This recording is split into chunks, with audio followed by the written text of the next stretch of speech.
me was through the YCS chaplain international was Ben Pelegri, who was a man who had been a YCS chaplain in Latin America and a great experience, first of all in YCW, and then he was given the job of continental YCS chaplain. He was which continent? South America. He was South, but where was he from originally? He was originally from Spain. Barcelona, or from where? He was from Barcelona, up in Lerida, in the mountains actually, in the Pyrenees. I went there. But he had a great integration of YCW, thorough knowledge of Cardine, which he had then married to a very healthy concept of the tertiary apostolate and the academic apostolate too.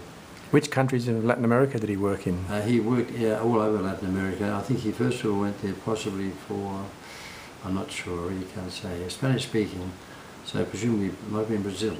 I'm not quite sure of that. So but his beginnings were YCW and secondly YCS. But on the international scene he was a man of great good humour and wisdom, calm, deep man, and one of the wise people, said little but very apt.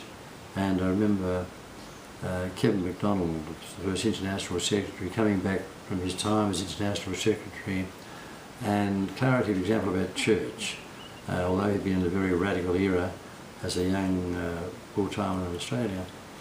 I remember him saying once, there's no good talking about the people's church and the bishop's church. He said there's only one church. And that clarity of thinking and option, I think, was very much would have been Pelegri's influence. And that rather profound thinking that made a huge difference in the stability of the movement. They then went on to become part of the international Catholic organisations with quite an influence, which I don't think YCW did.